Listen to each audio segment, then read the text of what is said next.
Okay, thanks again for all of you being here. We really do appreciate it as City Council and as a city. This is your city. We appreciate your willingness to be involved. Before we start our meeting and call it to order, I'd like to ask Pastor Young from Our Father's House to come forward for a community blessing. Does such a fine job for our community. And if you please stand.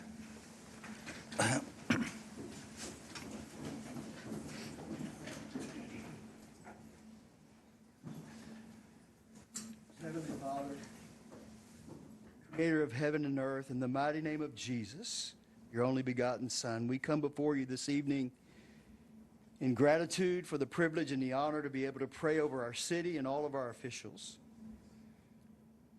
We understand that in times like this, we not only face accolades, but also a lot of criticism. Lord, we ask that they remember that their decisions for the good of this city doesn't just rest on public opinion alone, but in integrity and character to do what is right in the midst of adversity. Just as Jesus was celebrated one week and crucified the next, we understand that public opinion is fickle, but what remains is the account that we give to you. This evening we come in one mind and one accord in service to our community and all the well-being of the citizens of Los Banos. Lord, we pray for our mayor, Mike Amable, that his decisions are made for a fair and balanced outcome. We pray for our city council members, Mitzi Perez, Deborah Lewis, Refugio Llamas, Marcus Chavez.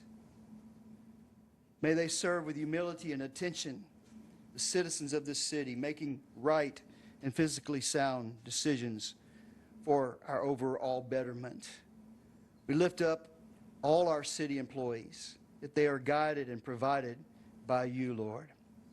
We ask you, Lord, that you expose the hand of the enemy that rails against these men and women in anonymity. It is time for all of us to come together in unprecedented unity. That is the only way we'll accomplish the purpose of what needs to be done for our community. Bring a demographic of people who will attract industry and business and education.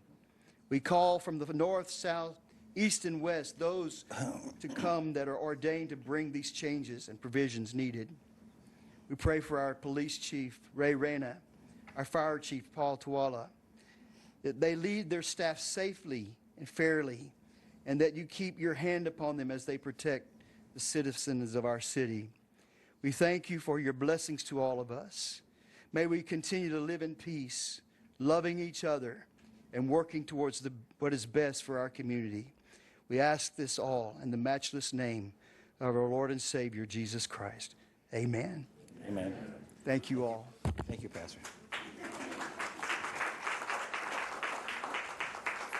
I'd like to call this meeting to order for August 5th, 2026. Chief, if we could have the pledge, please. To the flag of the United States of America and to the republic for which it stands, one nation, under God, indivisible, with liberty and justice for all.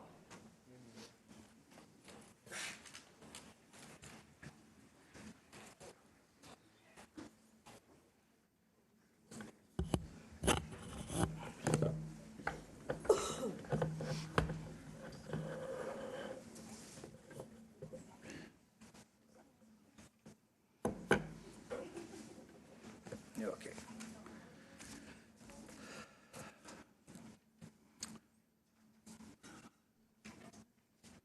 Okay, Lucy, if we could have roll call, please. Perez. Here. Llamas. Here. Chavez. Here. Lewis. Here. Amabile. I am here. And our first item is informational and presentation of the agenda. And these items are included in informational purposes only. No presentation will be made by staff. And we have some proclamations to hand out. So I need to step over there and do this.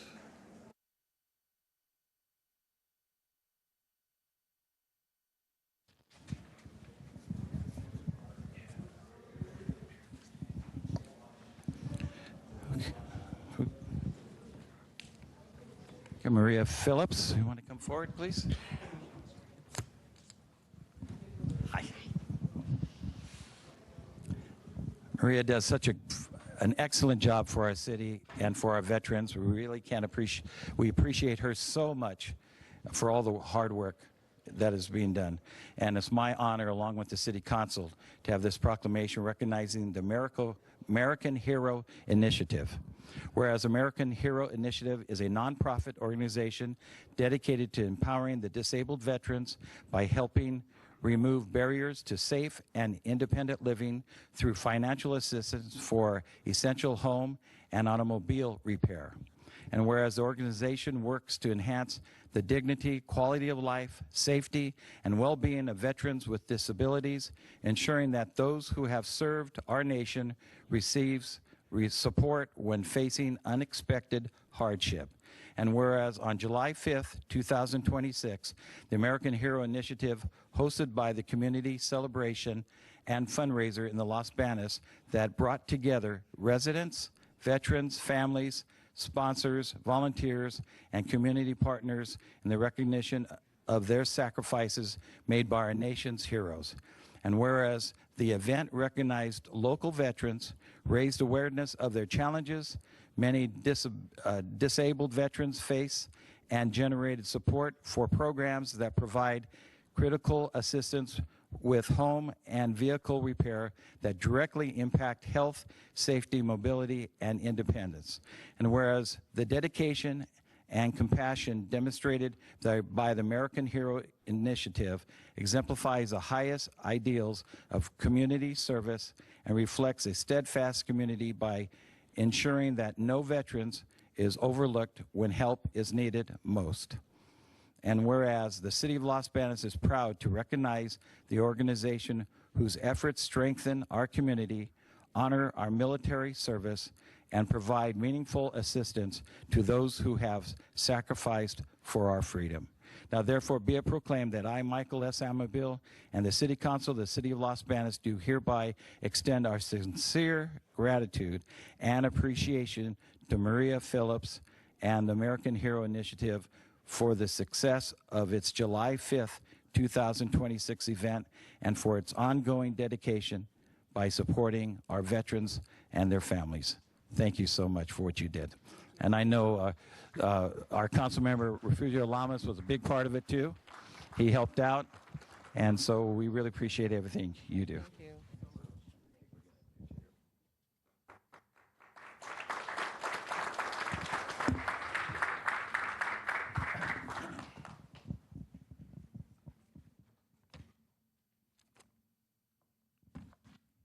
Okay, now we have Amanda Reese and the parents, leaders of Los Banos. You want to come forward? Everybody come forward. Yeah. We really appreciate what you're doing for the children and for the schools, and we want to recognize you this evening.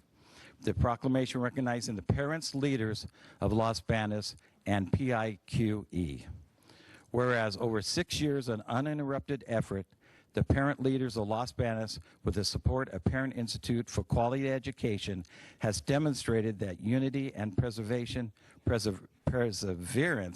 are the foundations of positive change, successfully organizing strategic meetings, both virtually and in person, with community leadership. And whereas the active civic participation was demonstrated through consistent attendance at community meetings that resulted in the collection of more than 600 signatures from residents committed to improving the quality of life and well-being of the community. And whereas through the advocacy and collaboration and initiative community engagement tools were created, codes, allowing residents' voices to be heard in a direct, accessible, and modern manner. And whereas their constructive dialogue fostered opportunities for direct collaboration between residents and the city leadership through community forums, public workshops, informational sessions, and with the revitalization of the advisory committee dedicated to community health and wellness. And whereas these collective efforts have yielded tangible results, including enhancements to community programs and services, improvements in public resources, and strategic planning initiatives designed to better serve current and future generations of Los Banos residents. And whereas under the leadership and organization support provided by PIQE, this movement achieved national prominence through its selection by the UPPLAN United Parents Leaders Action Network to participate in leadership activities in Washington, D.C., whereas Mrs. Amanda Reese and, Hilaria, I can't even read, and Hilaria Jauregui. and all these names, small type too, helped present the Los Banos model. This is very impressive as an example of civic engagement, community collaboration, and residents empowering the leadership and leaders from across the nation. Now, therefore, be it proclaimed that I, Michael S. Amabil, Mayor, and the City Council of the City of Los Banos do hereby proclaim and commend the parents, leadership of Los Banos, and PIQE for their services to the Los Banos community. Thank you, thank you, thank you. Thank you so much. Thank you. And I got another one right there.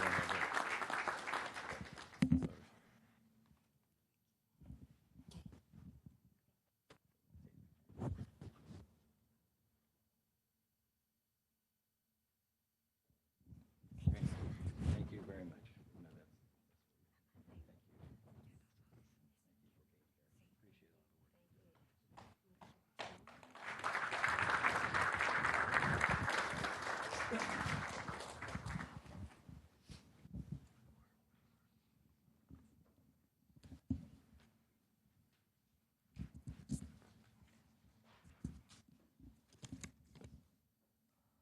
Is Yamalet Valladolid here?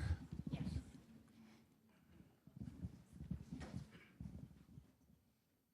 Come on down. Good. How's everybody? Good to see everybody again. I know. Well, we're proclaiming recognition for the National Health Center Week. And I was lucky enough to be there at your facility last year. And very impressive. So whereas for more than 60 years, Community Health Center have delivered affordable, high-quality care for the underserved communities across the United States, providing health outcomes and strengthening local systems of care. And whereas as the nation's largest primary care network, Community Health Centers serve more than 52 million Americans through over 17,000 service delivery sites across the country, providing care to 1 in every 7 people in the United States. Whereas Golden Valley Health Centers, founded in 1972, has been a trusted partner and provider in California's Central Valley, serving over 161,000 patients annually through 50 locations across Merced, San Joaquin, and Stanislaus counties. And whereas Golden Valley Health Center's 1,400 dedicated staff provide primary dental, behavior, vision, and pharmaceutical services while addressing broader social and economic health factors that play a vital role in reaching underserved groups, including agricultural workers, low-income families, seniors, and the unhoused, and its expanding behavioral health services to meet rising needs. And whereas National Health Center Week celebrates the mission and achieves of more than 1,500 community health centers, organizations, and their over 17,000 service delivery sites, including more than 4,400 school-based health centers, and to honor the staff, patients, board members, volunteers, and community partners who contribute to the success. And whereas during National Health Center Week, we celebrate the legacy of America's community health centers and their vital role in building initiatives and innovation care where it matters most. Now, therefore, be it proclaimed that I, Michael S. Amabil, and the City Council members of the City of Los Banos do hereby recognize the week of August 2nd through 8th, 2026 as National Health Center Week, and encourage all residents to recognize and support Golden Valley Health Center, the community health centers serving our community. So again, thank you for all the work you do for our community. We really appreciate it. Congratulations.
Okay, the next item is a Caltrans update for projects in Merced County.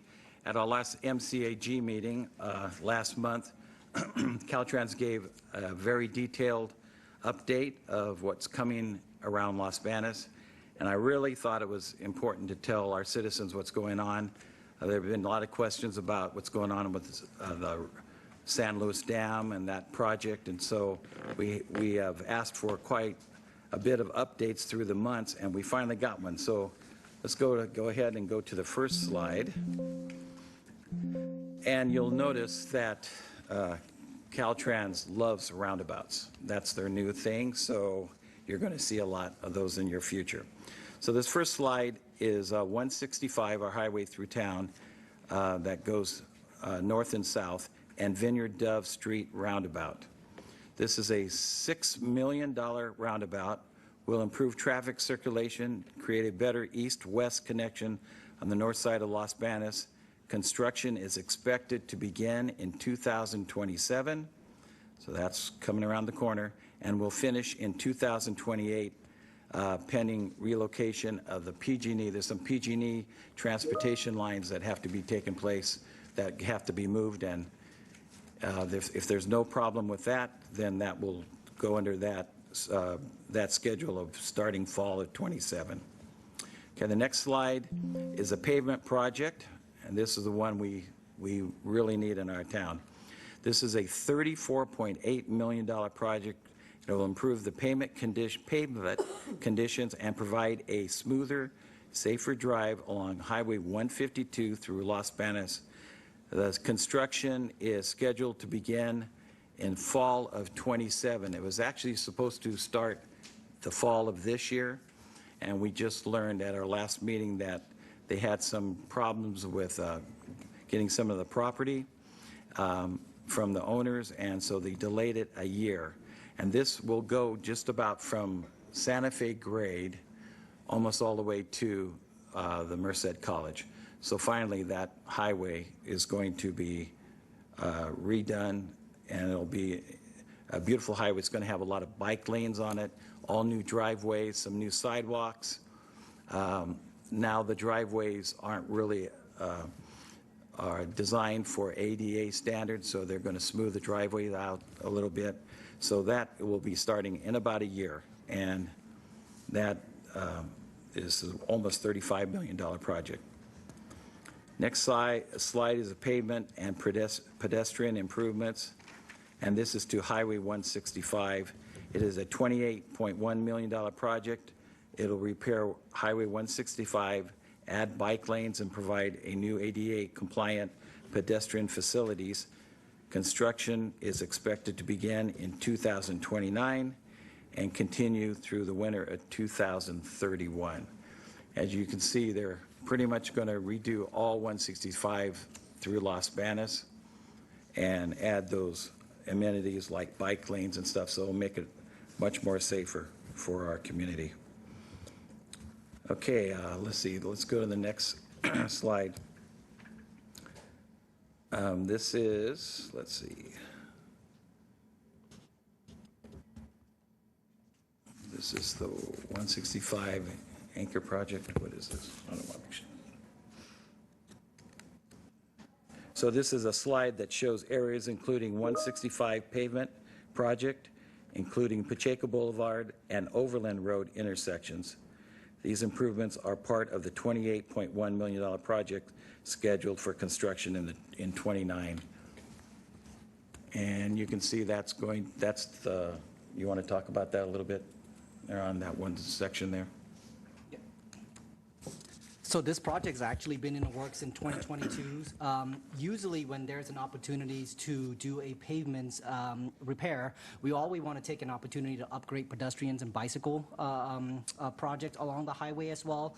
We have heard a lot from the community feedback about incorporating active transportations. So what you see here are some active transportation component like green bike lane and separated class 2. So majority of the 165, a lot of the cost of this will be for the upgrade for that. And you see the slide from previously at the Vineyards roundabout. That's also will be designed to accommodate pedestrian, truck traffics, and bicycle around those areas. So as you can see, we're really pushing Caltrans and pushing for safety for our community. Okay, the next slide is 165 at Wilmot, and that's another improvement. It's a $6.2 million safety project and addresses a broadside collision by constructing probably a single lane roundabout.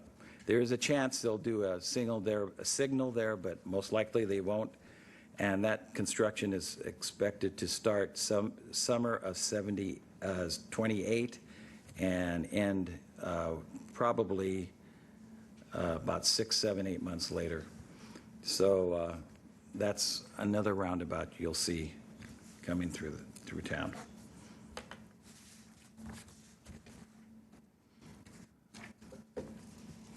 Okay, so then we'll go on to Volta Road.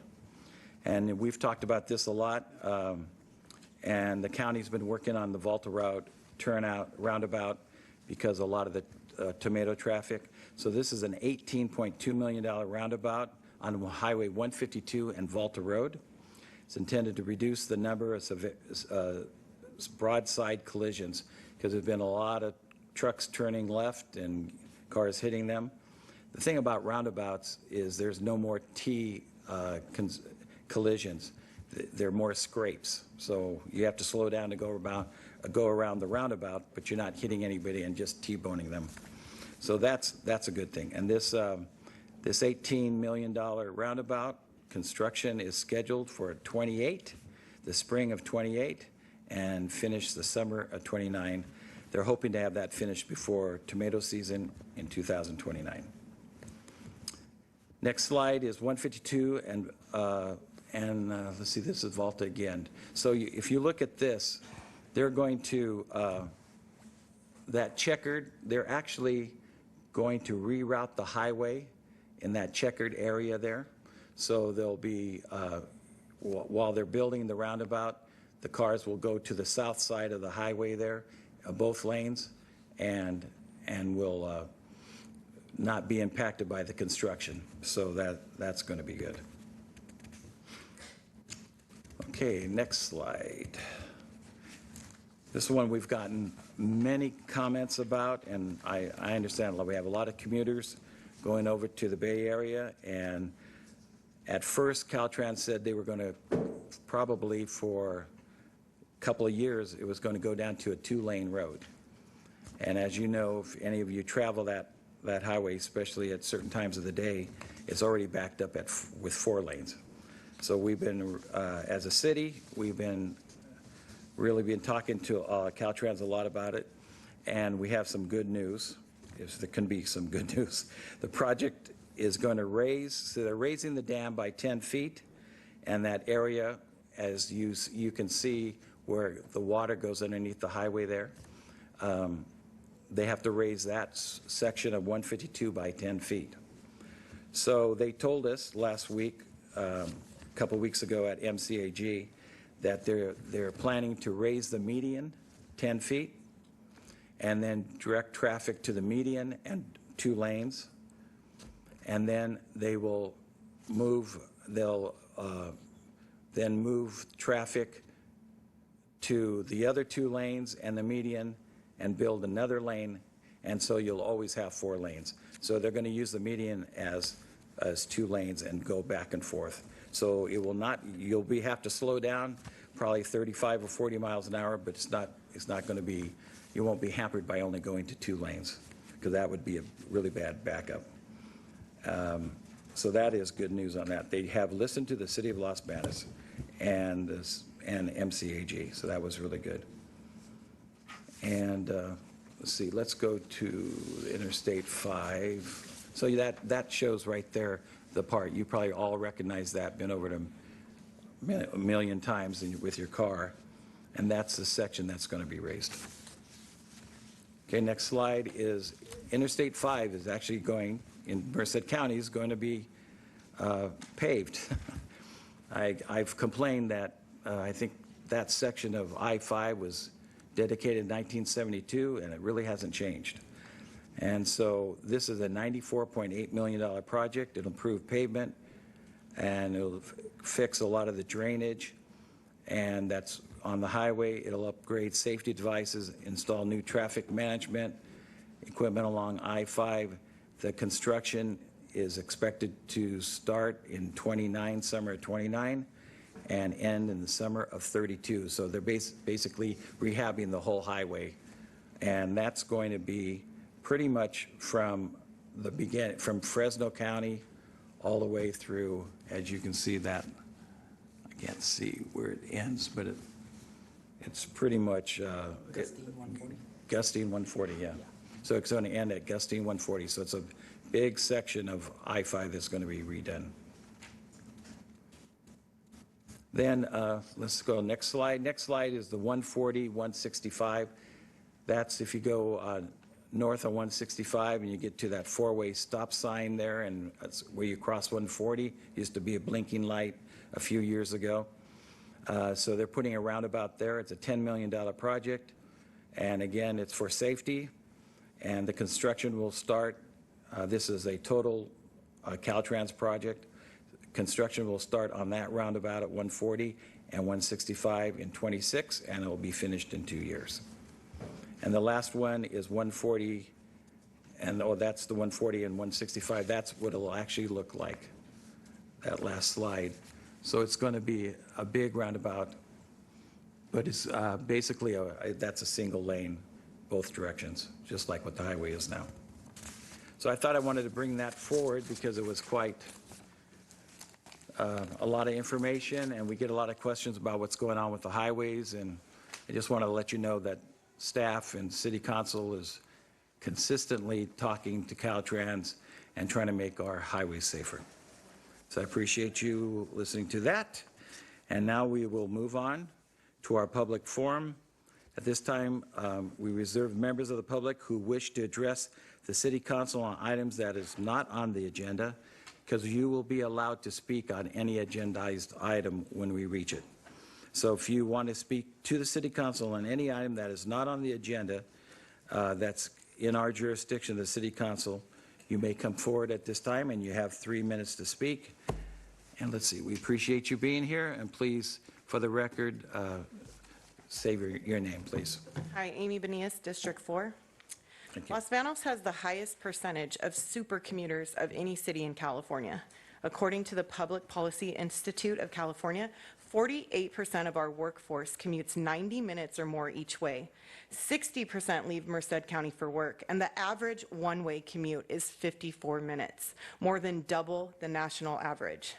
So when I heard the city was creating a public information officer position, I thought, finally, an opportunity for someone in our community to earn a living wage here. I liked the position so much that I encouraged my husband to apply. Even with his 16 years serving our school district, owning multiple small businesses, teaching drone curriculum at local colleges, experience in broadcasting and media, and deep family roots in Los Banos, I also understood that if someone more qualified from our community was selected, that would be the right decision. Someone like Gene Lieb. He's spent more than 25 years informing this community, attends every council meeting, understands public communications, media relations, photography, writing, branding, publications, and owns our hometown newspaper. Instead, the city hired someone outside Merced County. That raises serious concerns. First, we had qualified local candidates, yet the city chose someone with no ties to our community. Second, the new PIO's employment history shows multiple job changes with gaps in employment in recent years. In her last PIO role, she worked just 8 months with the summer off. In that position, if a certification was offered, she didn't complete it. She didn't even pass probation. Third, 3 of her last 4 positions were in education. It's reasonable to question whether this is a long-term commitment to Los Banos or simply a stepping stone. Fourth, there's discrepancies between public statements and her LinkedIn timeline. Finally, and only because I'm limited to 3 minutes, she doesn't speak Spanish, which I know was important to Councilman Chavez. This position is more than writing press releases. It's about telling the story of Los Banos. That requires knowing our people, our history, our challenges, and our values.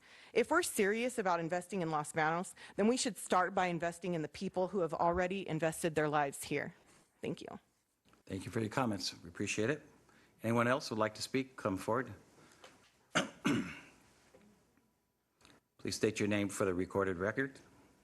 Tom Calgin. I'm wondering if I can talk a little bit about what Caltrans is doing. Sure. About 5 years ago, they did some scheduling of the Highway 152 lights, and I was excited that they were going to really do a job there. Well, they didn't, and what they've done is any of us trying to cross 152 now have to wait forever. I mean, it's like 2 minutes or whatever, even if there's no cars coming one way or the other. And I know that Caltrans, when they go into some communities, they'll have sensors to where if there's no traffic coming, then all of a sudden, then they'll let you by. We don't have that. We've got some kind of a Mickey Mouse system that lets the traffic all go through, and with no concern about the public here. And if they're going to do all this work, it would sure be nice if they could complete their job on the timing of those lights. Thank you. Thank you. Thank you for your comments. Anyone else, please come forward. You're welcome to come forward.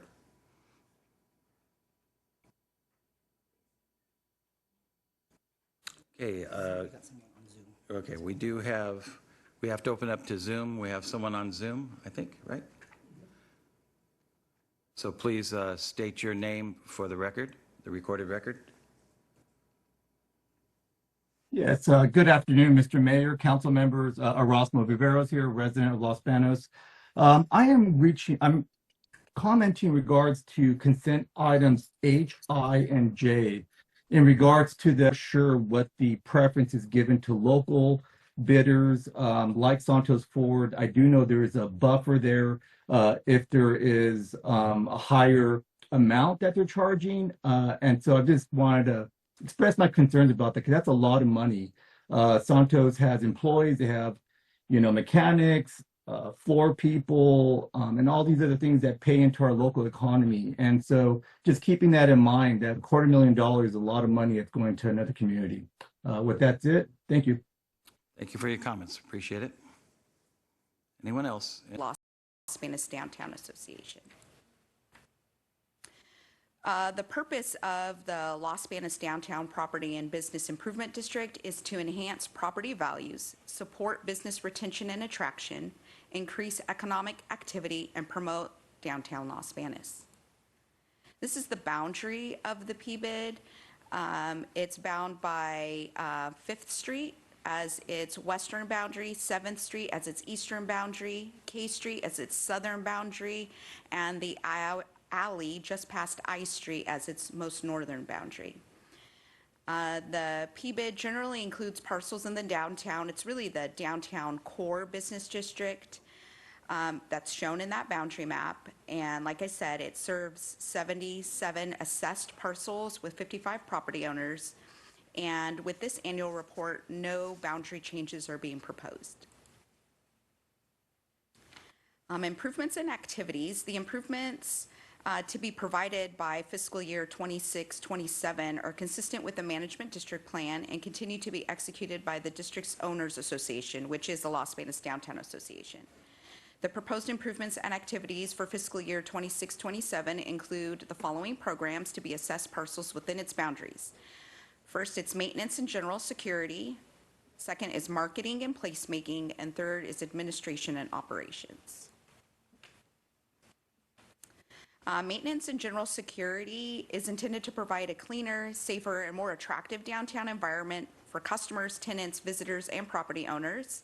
And those activities include sidewalk pressure washing and gum removal, litter, debris, and leaf removal services, graffiti removal, landscape improvements and maintenance, installation and maintenance of trash receptacles, parking lot maintenance, enhanced security measures, including expansion of security camera systems, and coordination with the Las Banos Police Department to support crime prevention. Marketing and placemaking is designed to increase visitation, economic activity, and awareness of the downtown Las Banos as a destination for shopping, dining, entertainment, and professional services. Those activities include website and social media marketing, community branding initiatives, promotional campaigns and visitor outreach, production of marketing materials and newsletters, wayfinding signage and streetscape enhancements, and community events, which there's a list, includes the wine stroll, champagne stroll, fall, beer walk, holiday scavenger walk, certified farmers market, farm to table dinner, 4th of July celebration, Veterans Memorial Banner Program, Dia de los Muertos celebration, and other seasonal activities, all designed to bring people downtown. And then administration and operations, the administrative and operational activities support deliveries of the PBID services, and they include administrative staffing and office expenses, legal, accounting, and insurance costs.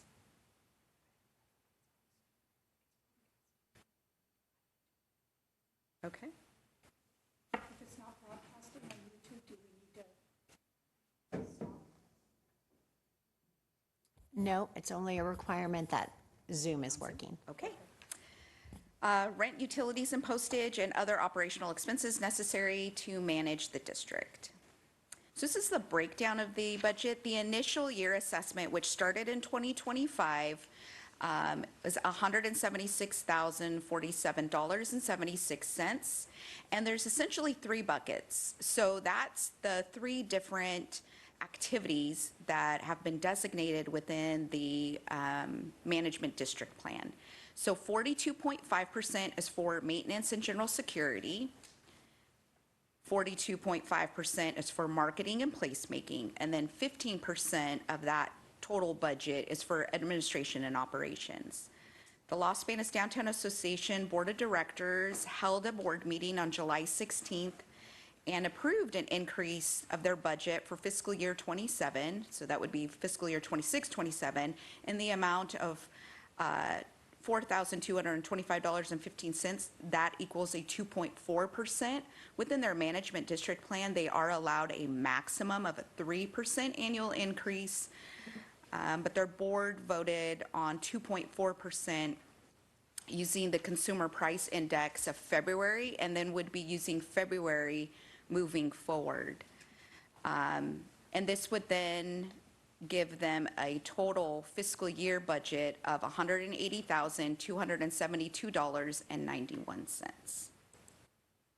The assessment rate, like I said, the board proposed an increase of 2.4%, and that base formula for all parcels started off at 31 cents, and with that 2.4% increase would be 0.31744 cents per square foot. So it's a minimal increase per square foot for each parcel. That concludes my presentation. The executive director of the Los Banos Downtown Association, Maribel Garcia, is here, as well as representatives from the Los Banos Downtown Association, here to help answer any questions and also provide more information about programs and activities that they're providing within this next coming fiscal year. Great. Thank you, Stacy. So at this time, I'm going to open up to the public. Anyone that would like to speak on this item, which is the annual report, the Los Banos Downtown Property and Business Improvement District, please come forward. You have 3 minutes.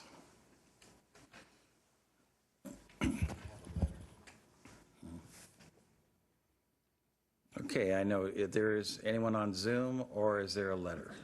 There is a letter, I think. If someone would. Okay, so if you could read. Yeah, if anybody's on Zoom that would like to speak on this item, please do the raise hand feature on Zoom so we can see. Oh, I see. We do have someone on now, or no? No. Okay. Okay, if you could read the letter, please. Dear Council, I'm writing in regard to our PBID for downtown, asking for a raise in funding. This revenue is an increase in property tax. This is to improve the district that it covers within those boundaries.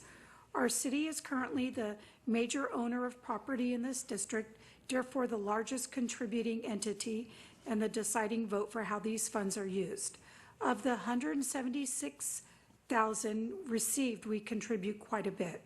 Improvements we have seen: garbage can replacement, Although we lost our recycle containers, rusty planter boxes, these are full of basic green plants and are staining our already abused sidewalks. These also need to be hand watered at a cost of over $25,000 a year. Lights across 6th Street. These are on 24/7 and powered by our city. Christmas lights. These are also powered by the city. Last but not least, a gateway welcoming people to downtown. Wait, that was also paid by the city. I feel we have put the horse before the cart. We draw travelers and tourists to downtown and stores are closed by appointment only or not what they are interested in. Bars and ATMs are what is mostly available. In looking at plans for the future, you could copy the year before and it would be the same. Where do we advertise to get tourists and travelers to even know about us? Special events are for local citizens. We know what we have and that doesn't change very often unless a business closes. I would tell you stories of impressions made on visitors. We need to attract businesses like Four Delays or Country Duck, something that is always changing and one of a kind. Eateries that are different or quaint. We can only do that with updating property that is ready for a renter to just move in, not start off with tenant improvements being more money than the original business. From Kathy Ballard. Okay, we appreciate her letter very much. So I'll turn it to the City Council. Before us is a 2.4 increase. Basically, my understanding, it's just the cost of living increase. This is not about what the Downtown Association is doing or not doing. This is about keeping it healthy. So any comments from any of the council? Mayor Pro Yes, Tem? Mayor, I would like to hear from their CEO manager, Maribel, to come forward and just give us a bit more information than what was on the report, because the report is pretty basic. There are some things that I question as to whether or not, the improvement is sufficient or if it's been an enhancement. So I just kind of like to hear from the organization about what they've done from last year to this year, because the report is basically the same that we get each year as far as content is concerned. So if we could have her come forward to just give a little bit more information.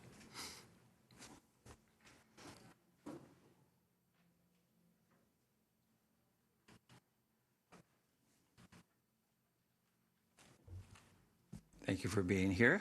Appreciate you. Thank you. Well, it's been a while since I've been up here.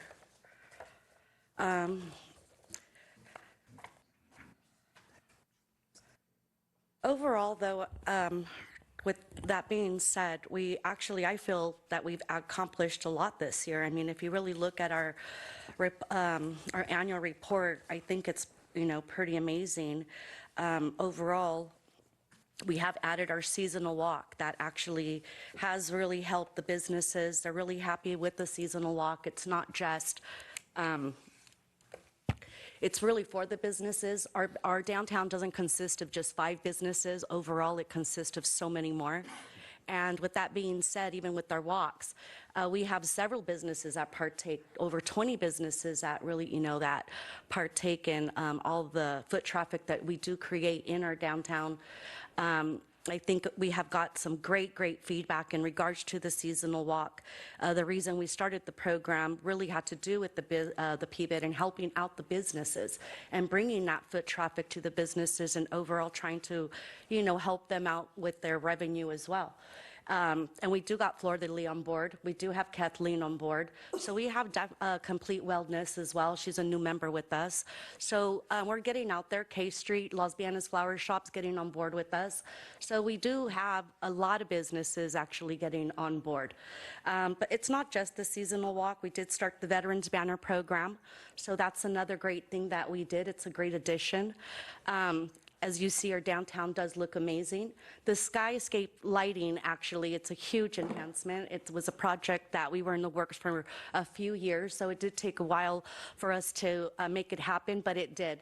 And I can tell you that all the great feedback I get is outstanding. And so, and this is from the businesses, this is from the communities. I've actually even got signatures overall, over 200 signatures in regards to how people are happy with our downtown. It's unfortunate that we keep going backwards with these pots. The pots are there, you know, they're going to stay, and they look beautiful, and the greenery looks amazing.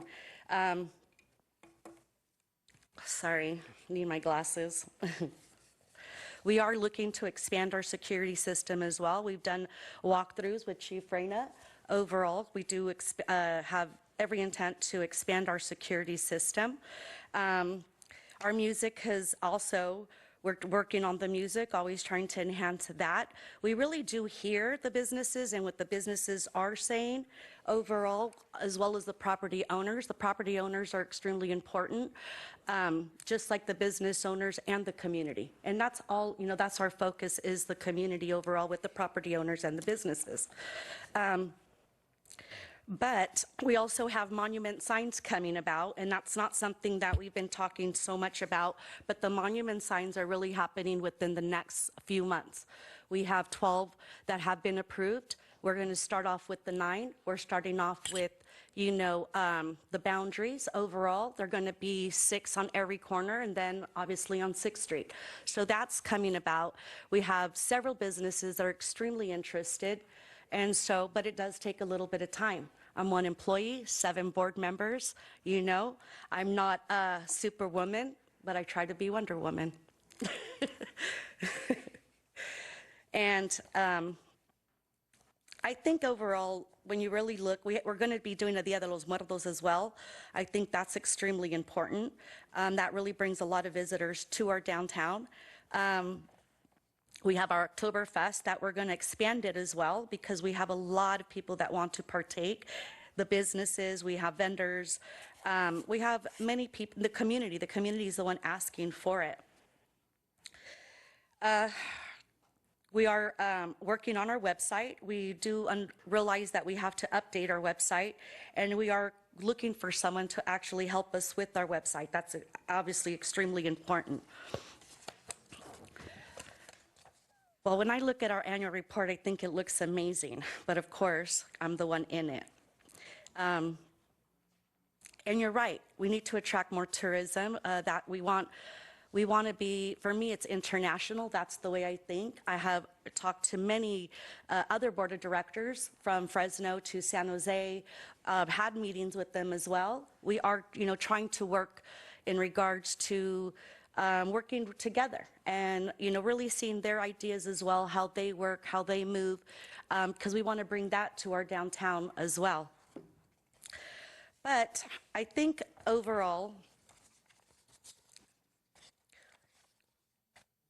it's extremely important to really emphasize on the budget and why we changed it and how we have the and everything that we're doing in regards. Yes, Stacy did say, you know, many things overall, but the maintenance and general security with the sidewalk being pressured, that takes a lot.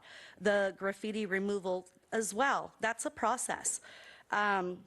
The landscaping with the maintenance as well, that's it's constantly checking the plants, it's constantly checking the trees. You know, yes, they do have to be watered manually, but overall, I think what we pay is extremely, extremely good. Ronnie also donates a lot to our organization, and we're very blessed to have him. The expansion, like I said, of the security systems, the responding to the vandalism, the maintenance concerns, the marketing and placemaking, our certified farmers market, like we said, the seasonal walk series, our farm to table, the 4th of July, the Dia de los Muertos. There's a lot that we actually do. But I'm really, really excited when it comes to our monument signs coming about. But that's all I have to really say. I would really hope that you guys partake more in our events and really see what we do. It'd be nice to see council coming to our seasonal walk series to really get to know the businesses, to talk to the businesses. I think Mr. Chavez, it's extremely important for you to come out, especially because this is your district, and would love to do a walkthrough so that way you really get a good idea of exactly what we do. I think it's really important that we come together and we really work together and collaborate. And that's really all I have to say. I have a short question here. Since the fireworks on the 4th of July were incredible this year, how much more did it cost your association because it was on July 4th? It's normally $18,000, so it was $21,000. 21? It was. It's $1,000 a minute overall. But because it was on 4th of July, it wasn't actually too much more. Because I know in the past it used to be like 10,000 more to be on the 4th of July. Yes, no, it's not actually. So it's really something to think about if the city would like to. I just got a call today from her, actually. I gave her July 3rd because obviously that's, we always do it a week before the 4th of July. But it's really up to the city as well and, collaboration. And if you guys wanted to proceed with 4th of July, I don't see a problem with that either. Okay, thank you very much. Questions by the council, comments? Yeah, now just going to say, yeah, I agree with what you said about coming out, to get with the shop owners. That's why I attended the last meeting that you guys had to better understand what's going on, and I wanted to start there. So, thank you. Frugio? Yes, sir. Thank you, Mr. Mayor.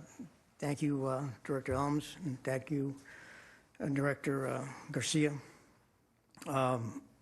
Yeah, there's a lot of good. I think we need an organization to promote businesses and to attract commerce to our downtown. And I do try to attend your events, your farmers markets, purchase from vendors.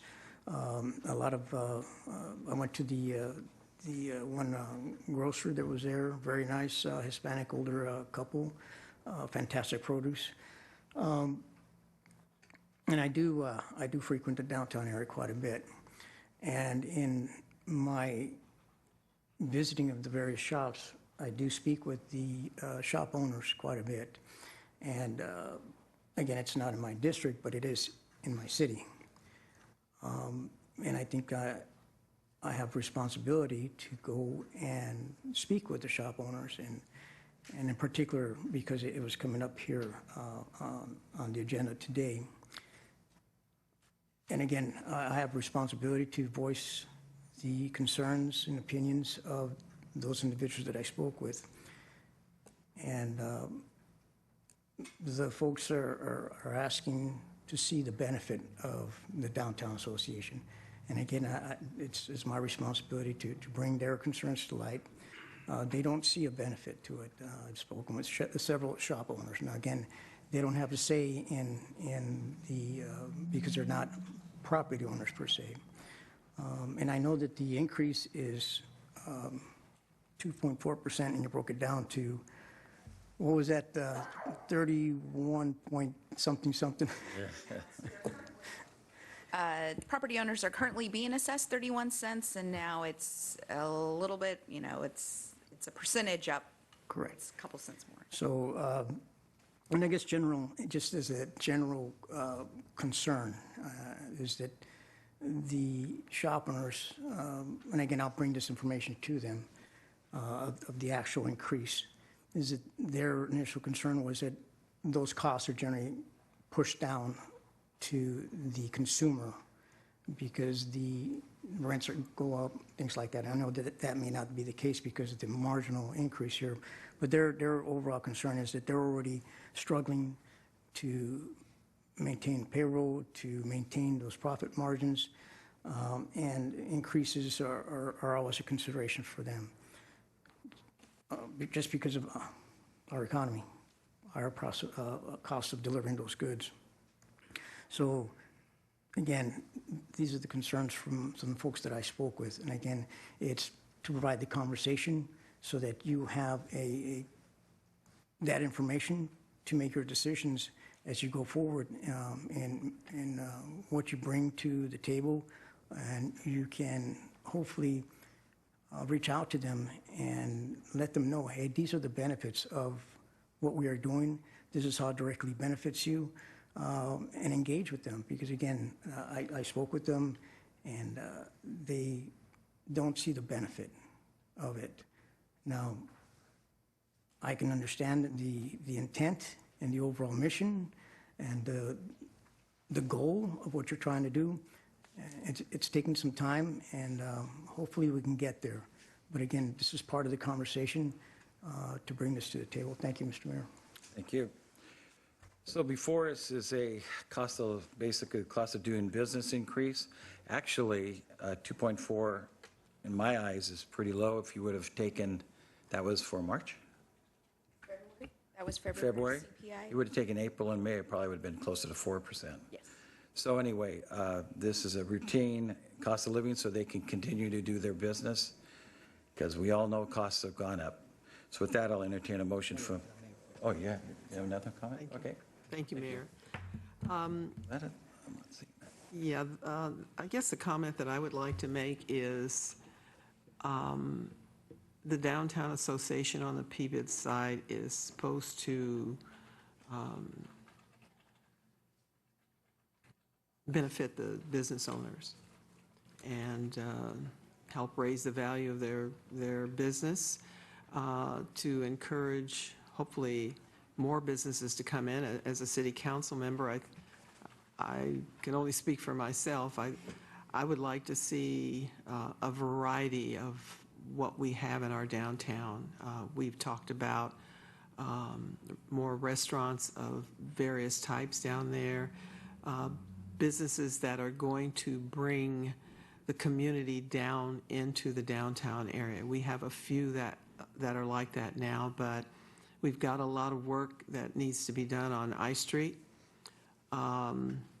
Most recently, I think there was a Pilates studio that opened up there. Personally, I don't think that belongs in our downtown area. I think that's something that should be on the peripheral. For me, I'm looking at getting people in the downtown to socialize, to participate in spending their money at the vendors. But of course, on the other side is that vendors are going to have to be generous to stay open later and not closing at 5 o'clock. So it's a two-way street. But maybe, I could offer a suggestion is that one by one, maybe to sit down and talk to each of the downtown merchants and see what their ideas are, and then maybe get them 2 by 2, 3 by 3, and before you know it, you built a camaraderie with them to get them to speak with you. Because anytime, and even me as a taxpayer, when I hear about the state of California wanting more of my money, it upsets me. So I know that in your organization, you make the proposal, it comes to council, we give the vote on it, but all things are like final decisions. And for instance, the pots, that's a sore in the side of a lot of merchants downtown. And I remember providing some pictures of beautiful colored pots that were in the Berkeley area. And Berkeley hasn't really changed much since the 60s. It's pretty much the same thing. But there are some merchants and property owners in the downtown area that have really upscale their storefronts with beautiful awning, beautiful colored ceramic pots and flowers. There was a picture that I had shared where part of the landscape was having beautiful hanging pots from the arms of the lighting. So there's growth to be had. The iron pots, I'm not a favor of them. I think they have their place. I like them out at the Hotel d'Or because it's that type of architect that lends to it. I don't think it lends to our downtown, but that's my opinion. So hopefully, as this organization moves forward, these are things that you can talk to the merchants about and get their input in to really help beautify that downtown, because I think it has a lot of potential. But property owners are going to have to put money into their property so that they can attract the merchants, because merchants don't want to spend their money upgrading a property owner's property and then they walk away with nothing if their business is not successful. So that's about it, Mayor, and I hope that suggestion works out to get together with the merchants downtown to get their input into how this is going to work for them as well, because it's all about them.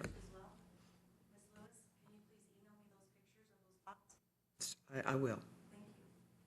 Yeah, I'll entertain a motion, or unless somebody has another Yeah, statement. no, I just wanted to add real quick. I think what you just said about the property owners investing a little bit more into their buildings and stuff like that, 'cause I think it's cost prohibitive for some of the businesses that we're trying to attract downtown. Like you said, Deborah, it gets to be difficult, so maybe there's a way to kind of try to work that. So they're not trying to bear the entire expense either. Is there a way to do something like that? That's just, I know it's a long-term project, but I think it's something we need to head towards. That's all.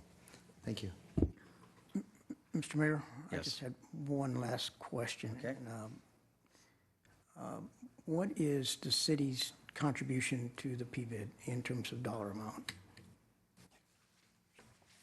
Mayor, I'll take that one. We are being assessed the exact same dollar amount per square foot, just like any other business. Last fiscal year, it was $30,000. Thank you. Okay, with that, I'll entertain a motion.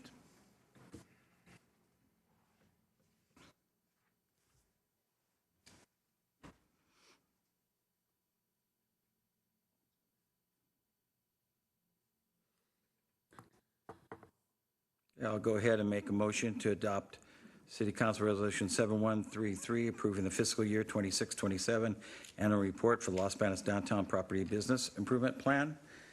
And with that, I'm looking for a second.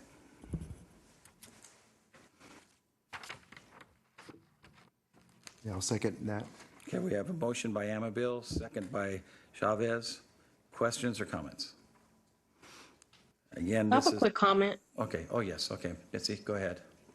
Sorry. I was just wondering if we do have some type of data, and if we don't, if we can start showing that data to show the result of the association, if it's actually increasing foot traffic, those kind of numbers, showing the actual benefits, just for transparency. Okay, we can have staff look into that, that's for sure. And we work well with them, so this is a cost of living increase, a cost of doing business increase. If we do not approve this, you will be stifling the Downtown Association for the future. It'd be like any business not being able to raise their prices. So this is really not about the Downtown Association's mission. This is about their cost of doing business. But I understand everybody's comments, and those are all good. So with that, I have a motion and a second, and we will need, oh, you have enough comment? Yes, I Okay. was just going to ask, Mayor, based on Councilmember Perez's statement, is this the venue where we would ask maybe that they would provide some sort of statistics when they're asking for a raise, or do we just, under the statute, able to get a report? And maybe I should direct this to our... Yeah, this is just for approval of the report itself. Okay, so is there any point where... I think you the could ask council- for a future agenda item to be brought back to address this. Okay, all right, thank you. Okay. Okay, with that, we have a motion and a second, like has been stated. We'll need a roll call vote, please. Lucy? Perez, Yes. Yamas, Yes. Chavez, Yes. Lewis. Yes. Amabil. Yes. Okay, thank you, everybody that spoke. We appreciate it very much, online and in person. So with this, we will move on to item 8, consideration adoption of the city resolution number 7134, approving and adopting the small business info commercial program policy. And with this, we'll go back to our Community and Economic Development Director, Susan Elms. Thank you, Mr. Mayor. I just need a few seconds to get this. and sharing with our Zoom folks. I think I'm on. Okay, so let's back up to the beginning. All right. So agenda item number 8 is for small business infomercial program and policy.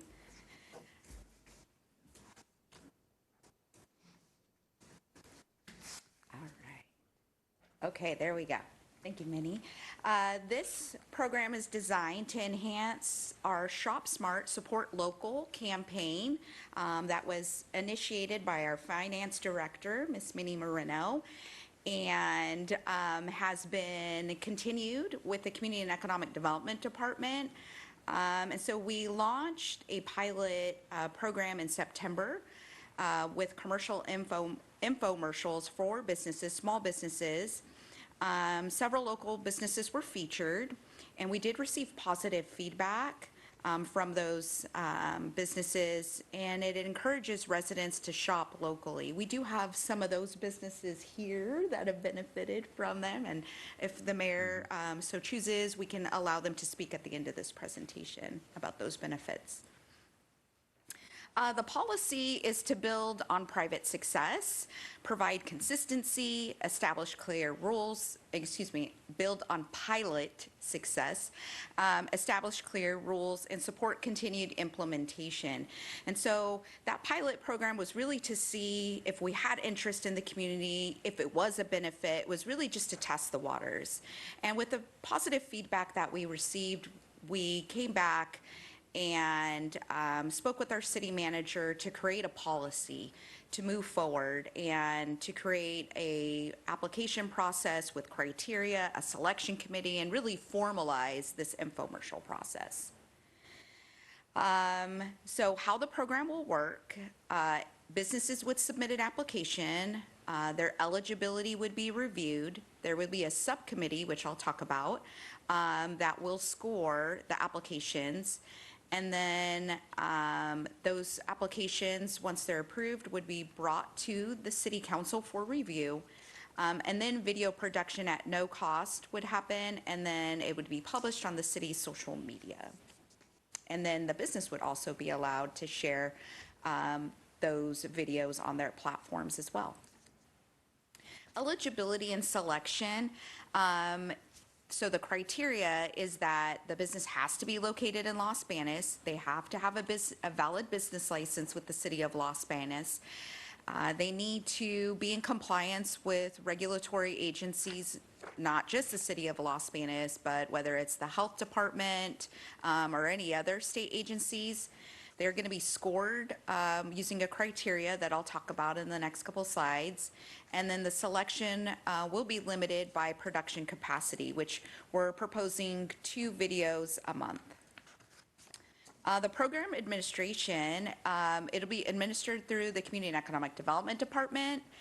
There will be 2 business spotlights per month. Like I said, it'd be for a 12-month schedule, and businesses may share their videos on their own platforms, and then the city will oversee the implementation of the program.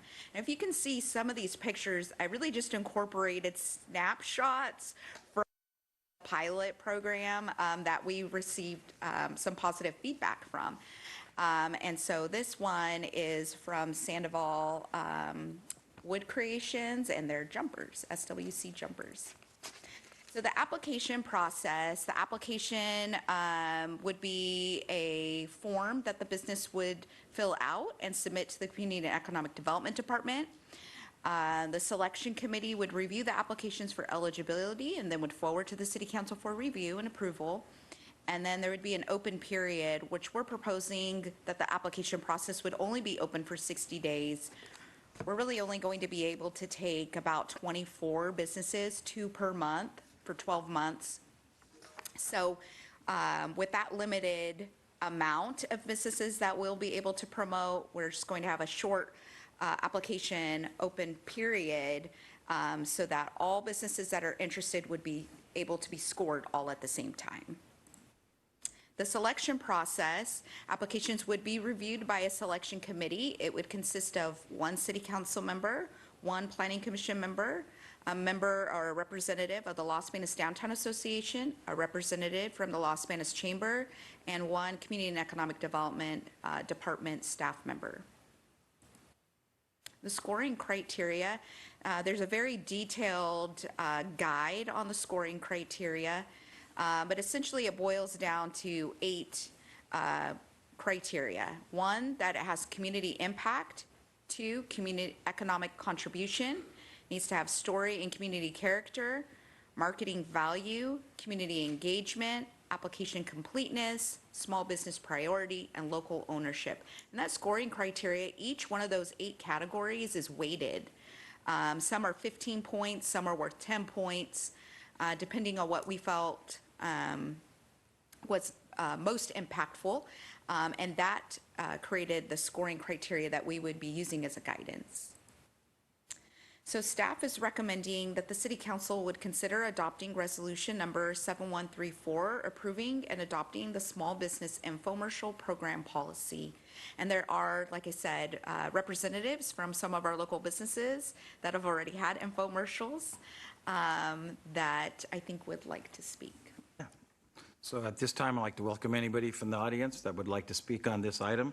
If you'd like to see it going forward, we really appreciate your comments. You have 3 minutes. Please state your name for the record, please.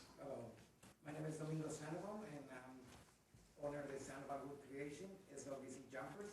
I want to say thank you for the opportunity for putting the video in. Actually, our video is being used to promote with different cities. Actually, at Waters, Merced, Parbo, and Gastin, and expanding more. So this video actually show everything what us do for our community and everything. So I want to say thank you, for this video, and actually can help another businesses to do the same thing what has been happening to us. And thank you. Great. Thank you for your comments. Thank you. Domingo. Anyone else? Please come forward. We appreciate you being here and waiting 2 hours and 10 minutes.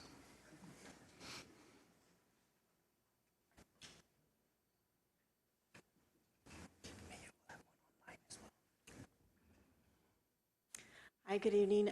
My name is Veronica Santana, and this is Alex Santana, and we're the owners of Mid-Valley Truck School here in Los Banos. We are super happy and proud that we've collaborated with the City of Los Banos with our infomercial. I did see a post, was sometime earlier this year. I did see a post on social media, and right away I submitted my application. I got a call from Tricia and Ms. Elms, and they told me that we were the first ones to submit our applications for our infomercial. So we're super happy, and we've benefited so much. Our social media has boomed, our website has boomed, and we've a lot of people are starting to realize who we are here in the city of Los Banos. We're a small business, and like I said, we're a truck driving commercial school. He is the instructor, and we're also proud to say that we're also teaching some of the employees here with the city of Los Banos, which will be Parks and Recs, maintenance, water department, and public works. Yeah, and everybody's benefiting from all this, and we truly appreciate it, and hoping that we can move forward with it. Great. Thank you. That's good to hear. Thank you for your comments. Anyone else? Please come forward. You're here, you might as well. Thank you. For the record, Daniel Herrera. Hi, everybody, City Council, Mayor, delegates, and residents. Hi. For those that don't know, I'm Daniel Herrera. I'm the owner of Rare Coffee here in Los Banos, a new coffee shop to town on the eastern side. These infomercials, just to give a background as one of the younger residents in town, is very beneficial. With my background as a teacher for the last 3 years, I know that the next generation of Los Banos citizens is going to be heavily influenced by what goes on in social media. And as a business owner side, these infomercials do help us out a lot, mainly for the discovery of the business and for the ability to put a face to the name and allow Los Banos to see what they have to offer. From an economic development standpoint, investing back into your resources and your people is one of the easiest way to keep those tax dollars here. And we have seen this with our own. While we used the infomercials last year, on the more business side, we've actually partnered with Imagine Way More, the people behind these, on a private marketing basis. And these numbers have allowed us to have our second best month ever this past July. Great. Utilizing just private marketing, and that shows that it allows us to keep growing and allows us to keep employees paid, allowed to give raises, which we were able to generously do because of these. And just going off of it, these infomercials are beneficial. I would highly recommend for City Council to approve this, as it is a low cost but high reward marketing revenue tactic that allows us to prosper, benefit, and continue to grow. And really, it allows small business owners just a helping hand. Sometimes all you need is one person to believe in you, and you can take it and run with it. Thank you for your time. Yeah, thank you for your comments very much. We also have one more business owner that's raised their hand that is on our, On Zoom? yes. Okay, please state your name for the record. Hi, my name is Khalid Sanchez, owner of Vidi's Boutique, and I would like to speak in favor of the infomercials. I took part of it, and it was beautiful to see how much the community liked the video and how much support we got, especially because that video was made in Spanish to show that it also could get business support from Spanish-speaking community members. Thank you. Great. Thank you for your comments. Anyone else? Please come forward. Okay, we'll go ahead. No one else online on Zoom or, oh, you see anything? Okay, thank you everybody that spoke, and I'll turn it back to the City Council. Anyone have any comments? Mitzi, anything? Okay. Go ahead and entertain a motion then. If you don't, oh, you I have have a comment, yeah. Okay. I just wanted to make a recommendation, and I don't see anything specific in the resolution about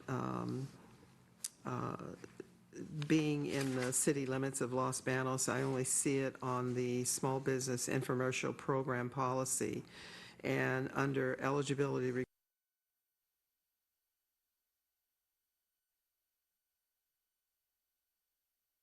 and maintaining a storefront primary place of business within city limits. So I just want to check with our attorney within the city of Los Banos versus city limits. Is there anything that could cause an issue with those two statements? No, not that we're aware, and we reviewed this, legal reviewed this policy Okay. before it came to council. Okay.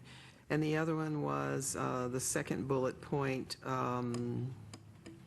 The business must possess a valid and current Los Banos business license and remain in good standing, compliant with all applicable local regulations. And I wanted to add the word "and ordinances" in there so that we make sure that our business people are, you know, in good standing in every way in our city. So that would be my recommendation. And that would be allowed, and you could add that in any motion that's made. Yes. So I'll make the motion to, We have one more comment. oh, I'm sorry, go ahead. Thank you, Mr. Mayor. I had a question. First of all, thank you for bringing this program. The business owners are really happy about it. It's really, I think, being a positive thing, so thank you very much for everything that you're doing. I had a question. What led to the decision to have only 24 businesses participate? I think I know the answer, but it's just personnel, time constraints that... Both, exactly. Budget capacity, this is already within our fiscal year. It's already a part of the budget. So it's a combination of all of that. And really, mostly, it is due to capacity, to being able, it is quite a bit to create that content, edit that content, and then post. Yes, ma'am. Thank you. Now, there's only 24 businesses per year, correct? Yes. Now, can a business reapply, even though they were just selected for that past year, if you have spots, say, only 23 businesses applied, they applied last year, can they then reapply, or is there a period that you've got to wait another cycle before they reapply? If you've had an infomercial before, you're not eligible for. Oh, so it's one shot, one kill, huh? Okay, very well. Sorry for that comment. Thank you very much. Good questions. Okay, I'll entertain your motion then. Thank you, Mayor. This is item 8. I'd like to make a motion to adopt resolution number 7134 as read by title, adding in on the small business infomercial program policy under number 2, bullet point 2, where it states compliant with all applicable local regulations and adding in and ordinances. I'll second. Okay, we have a motion by Lewis, second by Perez, as stated. Further questions or comments from the City Council? Okay, with that, we'll need another roll call vote, please. Perez, Yes. Yamas? Yes. Chavez? Yes. Lewis? Yes. Amabil? Yes. Okay, thank you all for sticking around and giving us your comments. It really makes a difference. We do appreciate it. Okay, with that, we'll go to item 9, which is consideration adoption of City Resolution 7135, ratifying the city manager's approval of the employment agreement between the City of Los Banos and Brandon Dornbush as employee for the position of fire chief. With this, we'll go to our city manager, Naranthan. Good evening, Mayor, City Council. Thank you. This is the item that I am very honored to present to you. We have gone through an exhaustive selection process starting since May, actually, for the fire chief positions. As you're aware, since Chief Tuala has retired early this year, he left a very big shoe to be filled. Luckily for us, then Assistant Fire Chief Dornbush stepped in, and throughout those 9-month period that I get to work with him, I get to witness a lot of great accomplishments, as well as a lot of compassion and drive. In addition to his comprehensive resume with over 30 years of fire services, with a Bachelor of Science in Business Administration and multiple associate degree in fire science, fire officers, and also many certifications of competency in all things fire related, some of which I can't pronounce. With that, he did have some steep competitions. Some were out of state, some were in the state of California. Out of those whole selection process, all of the staff as well as all the interviews and selection committees determined that he was the most qualified person for the positions. In his interim capacity, Chief Dornbush has shown a lot of compassion and care and put his departments and the City of Los Banos even at a step above his own well-being at times. So that's a lot of demonstrations of character, and we're very lucky to have Chief Dornbush here. With that, what we like to propose tonight is for councils to ratify that appointment. Chief Dornbush, a permanent assignment as fire chief would take effect upon your approval August 16, 2026, with a base salary of $186,315 annually, with all certificate pay including $75 per month for the State of California Firefighter 2 certificate and $225 per month for the State of California Company Officer certificates, as well as education incentive pays as to those for our city employee. Chief Dornbush will also be receiving all fringe benefits as highlighted in a personal rule. He will also be entitled to vacation leave of 120 hours per calendar year, sick leave of 96 hours per calendar years, and an administrative leave of 96 hours per fiscal years. That's conclude my report. Okay. With that, is anyone from the audience or online would like to speak on this item? Anyone online? You see anyone in? Anyone from the audience would like to make? Okay, I do not see anyone come forward. I'll turn it over to the City Council back then. And with that, I want to thank Isabel and on HR and our city manager for the selection of Chief Dornbush. I think that he had some really good competition, but he rose above it all. It was an easy choice, I felt, he rose above it, and I appreciate what staff has done. And I think your men, your firemen are going to work for you well, and that's a big part of it. You're a leader, and you know how to lead, and that makes that department run well. So we do appreciate that. And any other comments from the council? Mayor Pro Tem. Oh, well, welcome aboard officially. So Are we ready for a Yeah, motion? we're ready for a motion, Okay. unless anybody has some. Yes. Yes, I'd like to make a motion to adopt Council Resolution Number 7135 as read by title. I'll second. it. Okay, I'm going to give it to Mitzi. So a motion by Lewis, second by Mitzi Perez for resolution number 7135. And any further questions or comments from the council? Welcome aboard. I think it's a great going forward with that. We'll need a roll call vote, please. Perez, Yes. Yamas. Yes. Chavez. Yes. Lewis. Yes. Amabil. Yes. Congratulations, Chief. Mayor,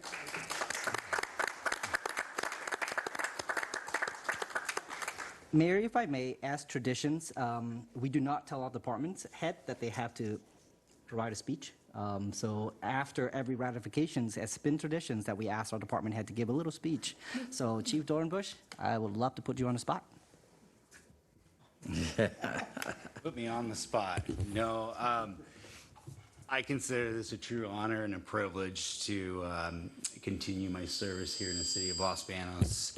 I'm grateful for the opportunity to work alongside the men and women of Los Banos Fire Department. I personally would like to thank the city manager and the council members and staff for putting their trust and confidence in me as I lead the organization forward.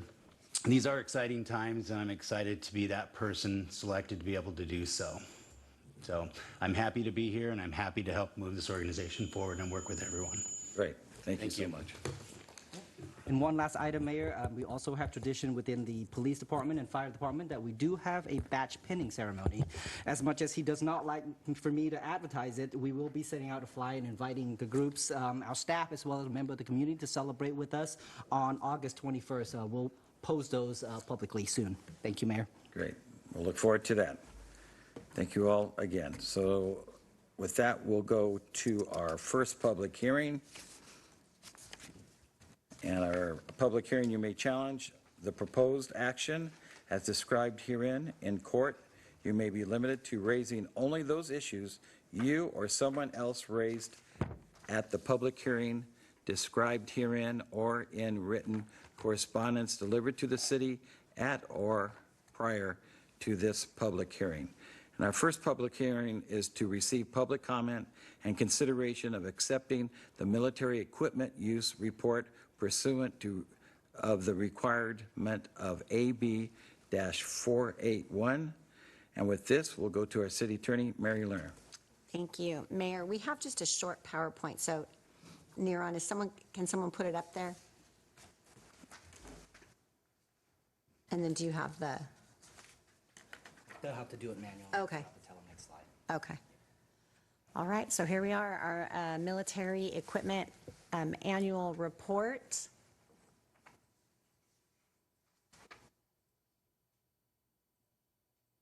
If you could go to the next slide.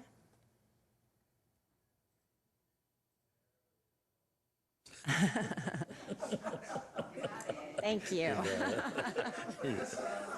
So this is what we're going to talk about tonight, the military equipment, the equipment necessity, funding and acquisition, and then the police department equipment and community engagement activities. Next slide.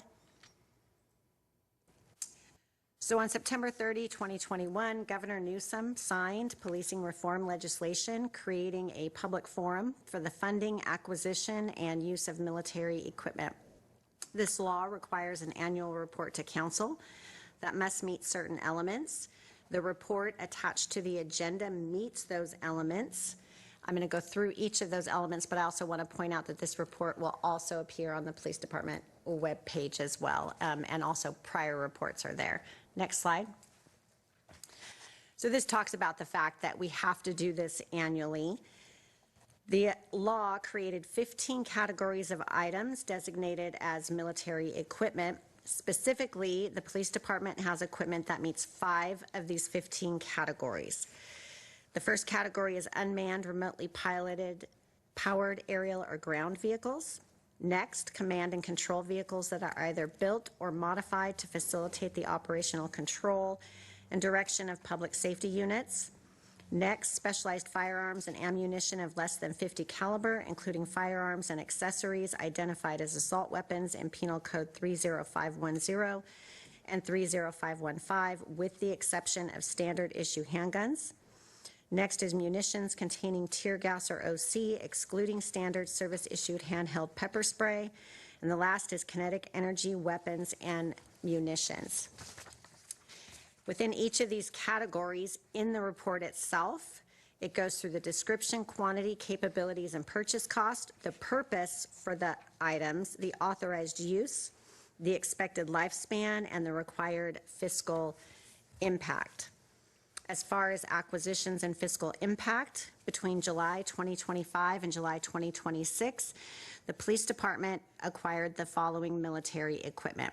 With respect to that first category, unmanned aerial vehicles, no new acquisitions. The next category, command and control vehicles, no new acquisitions. The next category, specialized firearms and ammunition.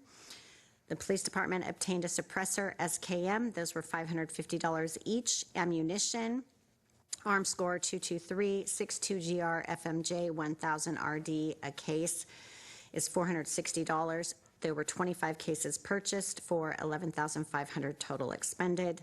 There were no new acquisitions of the pepper ball launcher and no new acquisitions of the projectile launch platforms and associated munitions. The department will continue to acquire equipment outlined in this law by use of the general fund, grant funding, and any other funding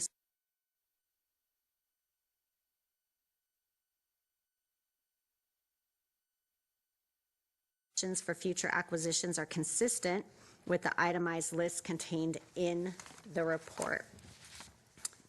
With respect to internal audits, the police department continues to remain transparent. They publicize the policy, training plan, and the complaint forms on its website. The operation commander has conducted periodic audits during this report period.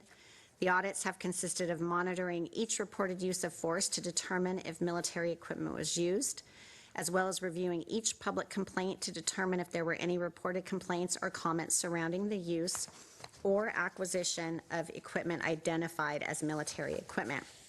The specific usage for the unmanned aerial vehicles during this reporting period, there have been over 100 missions flown by the trained pilots. The missions ranged from stormwater evaluations to tactical operations locating wanted subjects.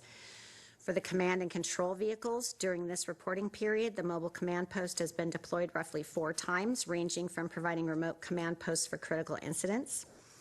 Firearms and ammunition. During this reporting period, there were no applications of the items in the police department inventory. The department purchased additional ammunition after training consumption. With respect to the pepper ball launcher, there were no applications of this item. The same is true for the projectile launch platforms and associated munitions. The department did purchase additional ammunition after training consumption. For findings, the Los Banos Police Department has had 0 citizen complaints involving use of military equipment. The Los Banos Police Department had 0 applications of force involving military equipment, and there have been 0 reported violations of the military equipment use policy. And with that, I'm available for any questions. Okay, with that, I'm going to go ahead and open up to the public. Anyone would like to make a comment? I'll go ahead and open the public hearing at this time for consideration accepting the military equipment use report pursuant to requirement of AB 481. Does anyone like to speak on this? Please come forward. You have 3 minutes. Not seeing anyone online? No. Okay, I'll go ahead and close the public hearing on this item and move it to the City Council for any comments. This is pretty much standard business. I'm surprised that you have to report every time you use one. You do. I wonder why costs keep going up. Need one person just to do that. Yeah, and there's no action required of council. We're simply required to give the report. Yeah. Okay, so the next one, then, we can move on then? Correct. To open up the public hearing to receive public comment and consideration renewing Section 4-12.01 through 4-12.06 of Title 4, Chapter 12 of the Los Banos Municipal Code Military Equipment Use, and this would be Ordinance 1217. So, Mary, you have anything to add? Yes, I do. Thank you, Mayor. So this government code section, AB 481, requires the City Council to annually review the military equipment use ordinance and determine whether continued authorization remains appropriate. So going forward on an annual basis, you have to renew the ordinance along with receiving the report. You have to determine whether each type of military equipment continues to satisfy the approval standards established in the government code section, which with the report I just gave, it meets that. The annual military equipment report demonstrates that the department has continued to utilize approved military equipment consistent with the adopted military equipment use policy. The report identifies the equipment used, describes operational deployments, summarizes required training, identifies any complaints or policy violations, and outlines associated costs. Staff has reviewed the report and determined that the elements set forth in the government code and outlined above continue to be met. As such, no modifications to the policy and the ordinance are recommended at this time. Accordingly, staff recommends renewal of the ordinance authorizing continued funding, acquisition, and use of the approved military equipment. I do want to note that next steps involves a community engagement meeting that will occur August 21st, 2006 from 4 to 5 p.m. at the Police Department Training Room. And then when we bring back this renewal for the second reading, the PD will report on any community feedback that was received, and we'll see this again at the September City Council meeting. With that, I would just need a motion renewing. Okay, I have the public hearing open. Anyone would like to speak on this item? Okay, anyone online? Zoom? Okay, I'll close the public hearing. Any questions for Mary? Or if not, we'll have a motion to waive the first reading and introduction. Yes, and renew. And we're basically renewing renewing. the, Introduce and renew. introduce and Our renew. best Okay. wording. So waive the first reading, introduction, and renew. Correct. I have a quick question. Sure. Will the ordinance need to be codified or not? It already is. But so, We're not changing anything. We're simply renewing it. It's just Okay. a requirement of the law. okay, so there isn't anything to reflect in the Muni Code? No. In regards to It's this? already there. Okay, Yeah, we're not changing anything. okay. All right, so let's see if I get this straight. So I'd like to make a motion to waive the first reading, introduce and renew the ordinance as submitted by title. Perfect. I'll second that. Okay, we have a motion as by Chavez, second by Yamas as stated, and it's, let's see, it's for ordinance number 1217. Any further questions or comments from the council? Okay, with, Comment. Sure. These reports are available online for the public to review at any time, correct? Thank you. so with that, we will need a roll call vote. Lizzie? Perez, Yes. Yamas, Yes. Chavez. Yes. Lewis. Yes. Amabile. Yes. Okay, is that it on this then? Okay, thank you very much. And we'll go to one of our last items, City Departments Report, and we'll start with the Community Economic Development Department, Director Stacy Souza Elms. Thank you, Mr. Mayor. So I would like to give the council an update on the next Planning Commission meeting, which will be held next Wednesday on August 12th. There's quite several items on our agenda. The first item is a cottage food operation for Happy Bee. This is located at 635 Westminster Way. The next item is a cottage food operation for Uncle Nate's Cookies. This particular business will be located at 1181 Obsidian Court. The next is a conditional use permit for Burlington. This is simply to add a cabinet underneath the existing pylon that is out on the corner of Ortigalita and Pacheco. It would be underneath Harbor Freight's cabinet, and it's just to add Burlington to the pylon sign. The next, and Burlington is the last tenant, last suite to be filled within the old Lowe's building.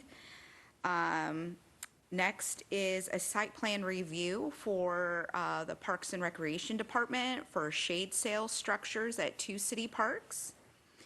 And then we have a site plan review for Sutter Health at 520 West I Street. This is for a facilities building. It's an ancillary building that they will have on site near Texas and Pine. And it will be at the corner near the parking area as they've outgrown their space. And then we do have one design review for AT&T Mobility. This is for a monopole cellular tower. It will be located at 1301 West Pacheco, which is right behind the old Lowe's building. It is for AT&T, but it is a design review, so the Planning Commission will be looking at the proposed elevations, which are, it's a camouflaged monopole to look like a redwood tree. And those public hearings and those items will be discussed on August 12th at 6 p.m. here in the council chambers, and will also be available via Zoom. And that concludes my report. Thank you very much. Next, we'll go to Finance, Director Minnie Moreno. Good evening, Mayor and members of the council. Not much, well, a lot to report, but a lot of work behind the scenes. We are finishing our fiscal year 25-26, so we're wrapping up all of our financials and then getting started with our audit, and then getting started with the new fiscal year and our budget, and making sure everything is going smoothly. So our auditors are really going full throttle on our audit and getting it done. So we're very, very happy with that. I believe they met with you today, so yes. They're meeting with everybody that they need to meet, and it's going very well. We are also, we had just posted, and I'm probably taking some of our HR thunder away, but we just posted our purchasing manager, which is going to be a great benefit to the department and to the city, in making sure we're procuring everything, that we're looking at all of our contracts, that we're looking at all of the things that you talked about today, and making sure they're being fulfilled the way they need to be fulfilled. Compliance is being done with all of our contracts and our procuring, and that we're benefiting from, all of the consolidation of the city's monies to be able to purchase, and the purchase power of the city to make sure we're getting the best bang for our buck. So we're going to be looking at that, and I'm very excited for that position. And we've put out a really wide web to make sure we get the best qualified candidates to apply, and making sure we get a good candidate for that. I also wanted to go ahead and give you a status on the PBID audit. The team, the auditors are working with the association currently. They just finished field work testing, and they're going into the review phase of the audit. They've had a couple of issues in gathering information, but they've worked through those issues. They are just have some clarifying information from the association, and they're looking to issue, hopefully in the next couple of weeks, the audit. So we'll be bringing that back to the association and then to the council to make sure that everything is done according to what you've requested of us in this audit, and requested of them through the audit. So we're working towards getting that final step through and having a 13th audit done. So we're looking forward to that. We're also, just to let the community know, we also had rate increases for CPI, as you stated again in this meeting. It's important to keep those up. and making sure that we're sustainable and that we're putting CPI increases into our rates to not fall behind. And so those will go into effect as of July 1st, but because of billing, they're going to see them in their August statements. So again, letting community know if they have any issues with making their utility payments for water. We are shutting water off, so make sure they call us to make payment arrangements. We're working with a lot of our customers to make sure those payment arrangements are made, and that we're helping the community in setting those up. So give us a call. We'll work with you. Staff is now very pro at setting those up and making sure that, follow through is done. And we're very happy to inform that we are getting smaller and smaller on the shutoff list, and so it's working. So we're very happy to report that.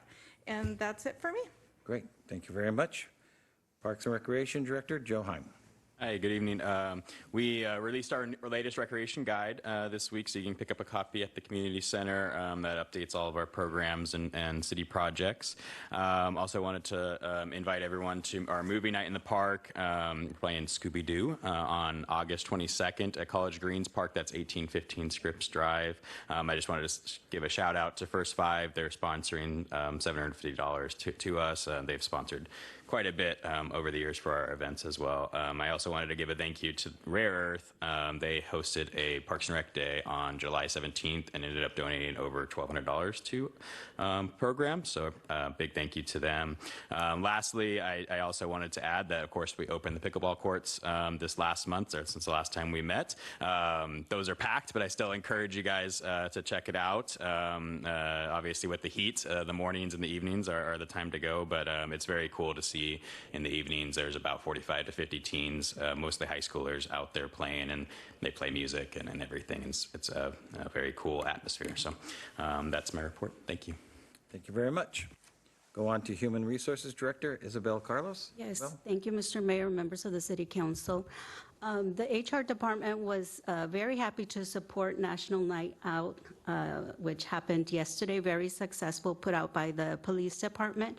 We were there to engage the community, to offer city information, and of course, to market our employment opportunities. The department has also been busy with recruitment activity to fill the positions that were recently approved by the City Council. And I look forward to bringing the next wave of new employee introductions, which will happen next City Council meeting. This is my brief report, and I'm happy to answer questions. Great. I think we're okay, so thank you very much for your report. And we'll go to Public Works Director William Vai. William. Thank you, Mr. Mayor, council members. I'm going to try to keep this brief. Got a lot of stuff going on right now. We started construction on, the contractor started construction on 2026 street rehabs, phase 1. They're starting on the ADA corners on West I Street, I think right now Granada Circle and Pennsylvania right by Page Park. We have a pre-construction for well 16. The contract that was just awarded today, tomorrow. So we were, thank you for approving that because we already had that scheduled. We're going to open bids next week for the downtown alley repaving project, which includes the alley right behind City Hall here. And then we have a pre-bid meeting for Deanne's Way. Really exciting. Next week also, the same day as we open those bids for the alleyways. And then the last but not least, everybody I'm sure is aware that the signal light at Ortigalita and Pioneer is operational. Thank you, Councilmember Lewis, Mayor Pro Tem Lewis, for recording that short video, informational video for us. And it's operational. There's still a few things to do to close that project out, punch list items that the contractor needs to do, but it's basically done now. That's that first phase of the Pioneer Complete Streets project. So it's pretty exciting. And that concludes my report. Great. Thank you, William. Interim Fire Chief Brandon Dornbush. Is he interim or is he on now? Yeah. Till we pinned You can call me whatever. It's pin that badge on you first. Thank you, Mayor and council members. This will be short. I just want to give a shout out to my team. National Night Out was a big success. Thank you to PD for putting that on. That was amazing. There was a lot of people there. And I think the extinguishers, the squirt gun extinguishers, probably the biggest hit, I feel. We handed out probably over 1,000 of those. Everybody had the opportunity to view the new fire engine. Hopefully that'll be in service by September. And then we have 2 new additions joining the agency this month. So we're pretty excited about that. And I think will be introduced on the 19th of August. So that concludes my report. Thank you. Great. Thank you very much. And we'll go with our police chief, Ray Reyna. Good evening, Mayor and Council. So just a few items. I want to congratulate a few new police officers that we just brought on. They started with us on the 20th, and you will be meeting them at the next meeting. Officer Mitchell and Officer Burgo started with us recently. They are in phase 1 of their field training, and so both are doing well. And I also have a lateral police officer in background. So you will be meeting all of them at the next meeting. Update on our traffic collision data. As you know, our commitment has been to reduce traffic collisions in Los Banos with your support and the support of the city manager. We created a traffic division. We haven't had one in a number of years. The staff are very excited. So from January to June of 2026, the city of Los Banos experienced a 23.4% reduction in traffic collisions compared to the same time period in 2025. And when I compare June of 2025 to June of 2026, we experienced a 40.5% reduction in traffic collisions, and these are big numbers. And I tell the staff it's very important to remember every single traffic collision. It impacts a life. It affects people's insurance. It affects people getting to work, and so we are very proud of these numbers. National Night Out 2026, I heard we had about maybe 3,000 plus people there. The squirt guns were a hit, and so this is an event that we put on every year. It takes months to plan. Shout out goes to Sergeant Ivan Mendez, who takes the lead on this event, and I think he did an outstanding job. I'm very proud of the staff, the police explorers, and our volunteers that made it such a great event and memorable. I appreciate everyone who attended, including the other departments that got out in the weather with us and showcased how Los Banos does it and how proud we are of our community. So thank you all for working with us, because it really is a community event, and it makes it great. So the Citizen Academy also started last night. So we had our first class. We have a great group of local residents who are eager to learn about the Los Banos Police Department and the services we provide. And so this will go for the next several weeks. And last but not least, congratulations to my friend, Fire Chief Brandon Dornbush. And I look forward to serving with you. And if the police department can help you in any way, please let us know. Thank you. Appreciate that. Thank you, Mayor. Thanks, Chief. Go to our city attorney, Mary Lerner. Just want to say Alex and I had a great time at National Night Out, and want to thank PD for getting us all set up and really taking care of us, and we're already planning for next year. Great. Thank you very much. City manager's report. Our city manager, Naranthan. Thank you, Mayor. Thank you, Council. I can't help but notice all the smile last night at National Night Out. Even though I had a hat on and have sunglasses, I cannot help myself but run into a lot of our employees.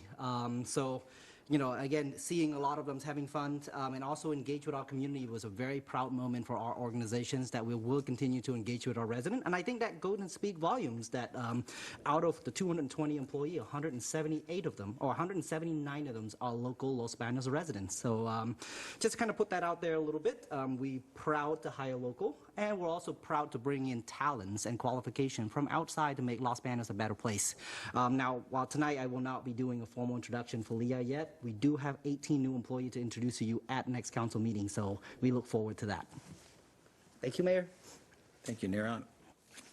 And now we have our council members report. We'll start with Council Member Marcus Chavez, District 3. All right, well, congratulations, Chief. All right. And yeah, fire extinguishers, those were definitely a big hit. but also was a big hit was the Otter Pops. Thank Mary. Those Otter Pops were fantastic, and they hit the spot. So yeah, it was nice to see all the people that turned out. It was very, very busy. It was very, very packed. I was very surprised, but that's good to see. Mr. Vi, I love to see the work that's happening on the roads, and we started, so can't wait to get it all completed really soon.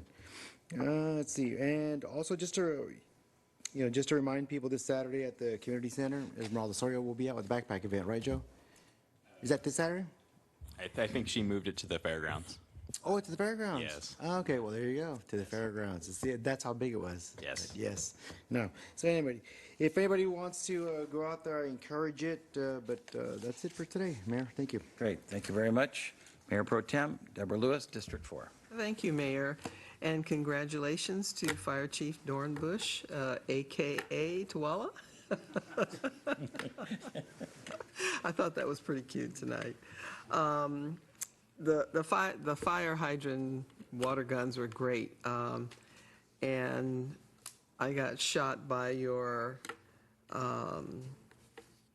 fire inspector, Galicchio, and I thought it was the mister coming at me, because it's like, okay, I got shot in the face, and I look over, there's a mister, okay, that hit me. And then all of a sudden, there was water dripping down off the canopy on my head, and I'm looking up and looking around at that. It's not raining. And then I looked over to the side, and he's smiling at me. So they gave me a fire hydrant, and I turned it the wrong way and shot myself. So we had a lot of fun. I shot the chief of police. I shot everybody that I could shoot, and it was a lot of fun. It was a lot of fun, and I just wonder if other communities have as much fun as we have here. So thank you to all of our staff, every staff member, every department head, for the hard work that you did to help the chief put on this event and to sponsor booths out there so that the public can get more knowledge about what's happening in the city of Los Banos. It was a pleasure doing the video for Pioneer and Ortegalita, and I'm happy that the light is now activated and people are using the right and left turn lanes. It'll probably be one of the last red lights that we'll ever get in Los Banos. Everything else will be a roundabout. But thank you for choosing me to do that. It was my pleasure. We didn't have an air board meeting in the month of July. It's always our hiatus, so I have no report from that. And I'm just kind of glad to be back to council. We had a nice break for a minute there, and thanks to all of our staff for the hard work that you guys do. Thank you, Mayor. Thank you. We'll now turn to District 1, Mitzi Perez. Mitzi, your report. Thank you, Mayor. I don't have anything to report, but I do want to congratulate our chief. And also, I wanted to thank him for giving me a small glimpse of what goes on at the fire station. Pretty chaotic day that I chose to pop in, but it was pretty cool to see, what they encounter. So thank you for that. Great. Well, thank you very much, Mitzi. Now we'll turn to District 2, Refugio Lamas. Refugio. Thank you, Mr. Mayor. Yeah, great night out. Thank you, Chief. Thank you, personnel. Sergeant Mendez, tremendous job doing all the logistics and planning and execution on that.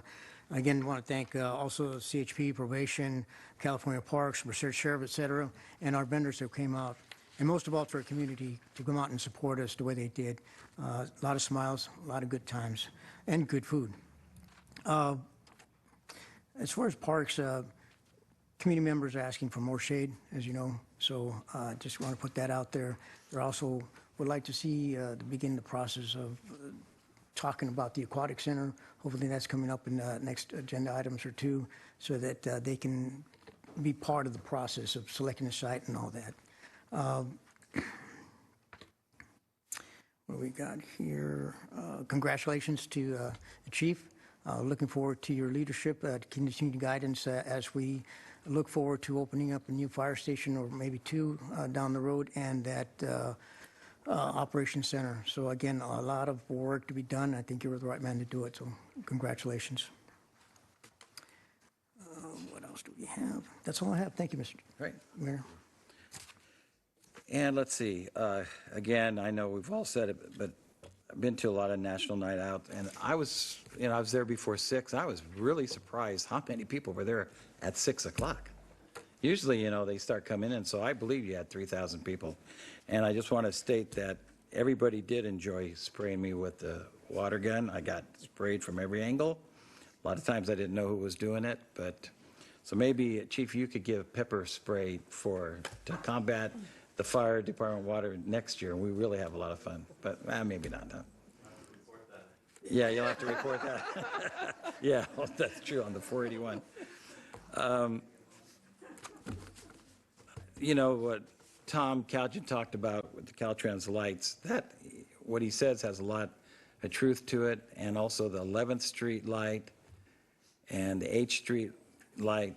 And I know I've talked to Neron many times about it, and he's called Caltrans. It is frustrating because the city did spend a lot of money syncing all that up, and now, it's like no one's home taking care of that stuff. So I know he's on it, but we know there's a problem there. Maybe you could explain a little bit about the car, how the bidding process goes on those cars when it's a California bidding process.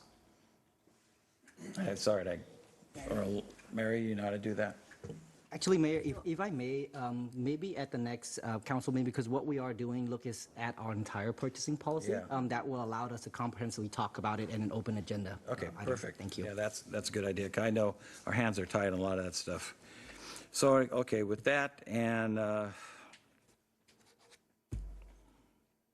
one more thing, but just stay cool, everybody. We're hitting our heat. So we will be going into closed sessions. Member of the public may provide 3 minutes on each item of public interest that's in our closed session, considered in closed session prior to our city council adjourning to closed session. And so we will check, is there anybody online? Let's see, the first item is legal counsel, anticipated litigation, initiation of litigation pursuant to paragraph 4, subdivision D of section 54956.9, a government code deciding whether to initiate litigation or not, and that's 4 cases. And the next item is conference with legal counsel, anticipated litigation and significant exposure to litigation pursuant to paragraph 2 or 3 of subdivision D of section 54956.9 of the government code, and there's 1 case on that. So on those litigations, is anybody here in the public would like to talk to the city council, make a statement about that before we go into closed session? Can't talk a lot about litigation out in the public, but is there anybody online? Okay, so with this, we will be going into closed session and coming out here, and if any decision is made, we'll be making it public. So we appreciate everyone that spoke here at the city council this evening, and we'll see you in a bit.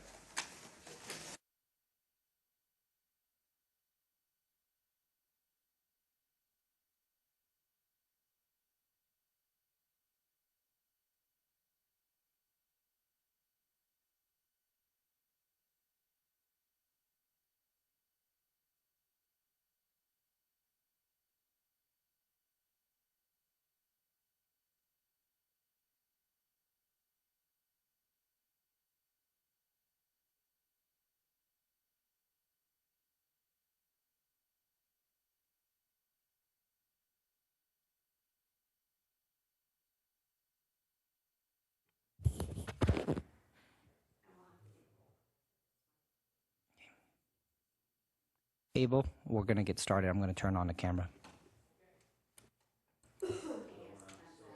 Yep, you're live. Okay, we are back from closed session. In closed session, we discussed conference with legal counsel, anticipated litigation, initiation of litigation pursuant to paragraph 4 of subdivision D of section 54956.9 of the government code deciding whether to initiate litigation. There are these 4 cases, and under that we did come to a conclusion in closed session, and we will take action out in the council with item 15A. So if we can, someone can read this motion, please. It needs to come from one of you and with a second.